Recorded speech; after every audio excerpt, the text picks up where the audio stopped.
Hi all. പച്ചക്കറി തീരുന്നൊരവസ്ഥയിൽ ഞാൻ സ്ഥിരം ഉണ്ടാക്കുന്ന ഒരു കറിയാണിത്. ഉരുളക്കിഴങ്ങ് കൊണ്ടാണ് ഇത് ഉണ്ടാക്കുന്നത്. വേറൊരാളും ഉണ്ടാക്കി ഞാനിത് കണ്ടിട്ടില്ല. ഞാനാണിത് ഉണ്ടാക്കിയെന്നാണ് എൻ്റെ വിശ്വാസം. ഉരുളക്കിഴങ്ങ് കൊണ്ട് ഒരു തീയലാണ് ഉണ്ടാക്കാൻ പോകുന്നത്. സാധാരണ നമ്മൾ ചേർക്കുന്ന തീയലിൻ്റെ അതേ കൂട്ട് തന്നെയാണ് ഇതിന് ഉപയോഗിക്കുന്നത്. ഞാനിവിടെ ചെറുതായിട്ടരിഞ്ഞ 2 ഉരുളക്കിഴങ്ങും ഒരു സവാള നീളത്തിലരിഞ്ഞതും കുറച്ച് വെളിച്ചെണ്ണയും ഉപ്പും ചേർത്ത് ഒന്ന് മിക്സ് ചെയ്ത് വേവിക്കാൻ വയ്ക്കുന്നുണ്ട്.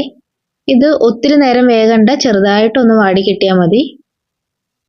ഇനി നമുക്ക് മൂടി മാറ്റി നോക്കാം. ചെറുതായിട്ടൊന്ന് ഇത് വാടി കിട്ടിയിട്ടുണ്ട്. ഇനി ഒന്ന് ഇളക്കി യോജിപ്പിച്ച് കൊടുക്കാം. ഇനി ഇതിനകത്തേക്ക് പൊടികളാണ് ചേർത്ത് കൊടുക്കാൻ പോകുന്നത്.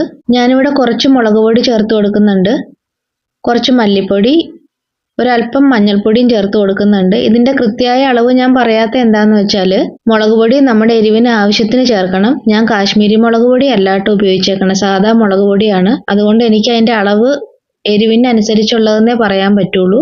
ഏകദേശം ഒരു അര സ്പൂണ്, ചെറിയ സ്പൂണിൽ അര സ്പൂണ് മുളക് പൊടി, അത്ര തന്നെ മല്ലിപ്പൊടി, കുറച്ച് മഞ്ഞൾപ്പൊടിയാണ് ചേർത്ത് കൊടുത്തേക്കുന്നത്. ചേർത്തിരിക്കുന്ന പൊടികൾ നല്ല രീതിയിൽ ഒന്ന് ഇളക്കി മൂപ്പിച്ച് കഴിയുമ്പോൾ അതിനകത്തേക്ക് എടുത്തു വച്ചിരിക്കുന്ന ഒരു തക്കാളി നീളത്തിൽ അരിഞ്ഞതും കുറച്ച് തേങ്ങാക്കൊത്തും കൂടെ ചേർത്ത് ആവശ്യത്തിനുള്ള വെള്ളം ഒഴിച്ചു കൊടുത്ത് ഇതൊന്ന് മൂടി വെച്ച് വേവിക്കാം. ഇതൊരു 5 മിനിറ്റ് വരെ മൂടി വെച്ച് വേവിക്കുന്നുണ്ട്. അപ്പോഴത്തേക്കും അതൊരു പകുതി വേവാകും.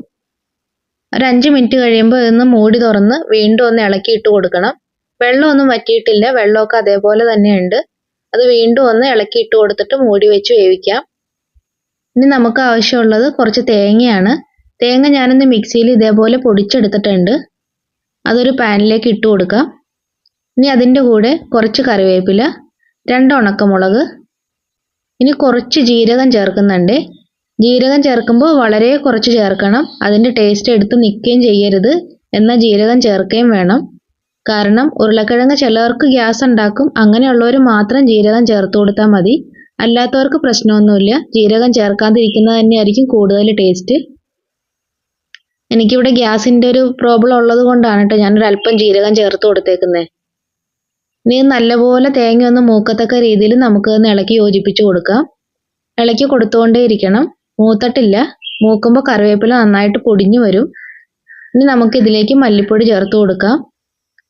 ഞാനിവിടെ 3 സ്പൂൺ മല്ലിപ്പൊടി, ഒരു 2 സ്പൂണോളം മുളക് പൊടിയും ചേർത്ത് കൊടുത്തിട്ടുണ്ട്. മുളക് പൊടി എരിവിനനുസരിച്ച് ആവശ്യത്തിന് വേണേ ചേർത്ത് കൊടുക്കാൻ. ഇനി പൊടികളൊക്കെ ഒന്ന് മൂക്കുന്നത് വരെ വീണ്ടും ഒന്ന് ഇളക്കി യോജിപ്പിച്ച് കൊടുക്കാം. ഇപ്പം നന്നായിട്ട് പൊടികളൊക്കെ മൂത്ത് വന്നിട്ടുണ്ട്. ഇപ്പം നമ്മളൊരു കറിവേപ്പില എടുത്ത് ഒന്ന് ഞെരിച്ച് നോക്കിക്കഴിഞ്ഞാൽ അത് പപ്പടം പൊടിയുന്ന പോലെ പൊടിയും. ഇതാണ് അതിൻ്റെ പാകം. നന്നായിട്ട് പൊടിഞ്ഞു വന്നിട്ടുണ്ട്. ഇപ്പം നമ്മൾ കഷ്ണങ്ങളൊക്കെ ഒന്ന് നോക്കാം. കഷ്ണങ്ങളൊക്കെ വെന്തിട്ടുണ്ട്. ഇനി ഇതിനകത്തേക്ക് കുറച്ച് കറിവേപ്പിലയും പുളിവെള്ളവും കൂടെ ഒഴിച്ചു കൊടുക്കാം. ഇതിട്ട് നന്നായിട്ടൊന്ന് ഇളക്കി യോജിപ്പിക്കാം. നമ്മൾ നേരത്തെ വറുത്ത് വെച്ചിരിക്കുന്ന തേങ്ങ മിക്സിയുടെ ജാറിൽ ഒന്ന് നന്നായിട്ട് അരച്ചെടുക്കണം.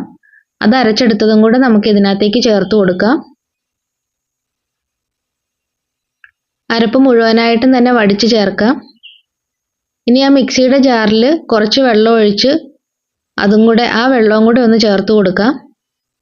ഈ സമയത്താണ് ഉപ്പ് നോക്കേണ്ടത്. ഞാൻ 1 സ്പൂൺ ഉപ്പും കൂടെ ചേർത്ത് കൊടുത്തിട്ടുണ്ടായിരുന്നു. ആദ്യം നമ്മൾ ചേർത്ത് കൊടുത്ത ഉപ്പ് കൂടാതെ അഡീഷണൽ ആയിട്ട് ഉപ്പ് ചേർത്ത് കൊടുത്തിട്ടുണ്ടായിരുന്നു. അതെടുക്കാൻ വിട്ടുപോയതാണേ. ഇനി നമ്മുടെ ടേസ്റ്റ് ഒന്ന് ബാലൻസ് ചെയ്യാനായിട്ട് ഇതിനകത്തേക്ക് കുറച്ച് പഞ്ചസാരയും കൂടെ ചേർത്ത് കൊടുക്കാം. എരിവും പുളിയും ഉപ്പും എല്ലാം കൂടെ ഉള്ള ഒരു കറിയാകുമ്പോൾ നമ്മൾ അതൊന്ന് ബാലൻസ് ചെയ്യാനായിട്ട് ഒരല്പം പഞ്ചസാര ചേർക്കുന്നത് എപ്പോഴും നല്ലതായിരിക്കും.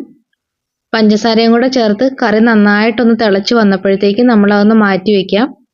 ഇനി ഒരു ചീനച്ചട്ടി അടുപ്പത്ത് വെച്ച് അതിനകത്തേക്ക് കടുക് ഇട്ട് കൊടുക്കാം. 2 വറ്റൽമുളകും ഇട്ട് കൊടുത്തിട്ടുണ്ട്. നന്നായിട്ട് പൊട്ടി വരുമ്പോൾ കറിവേപ്പിലയും കൂടെ ഇടാം.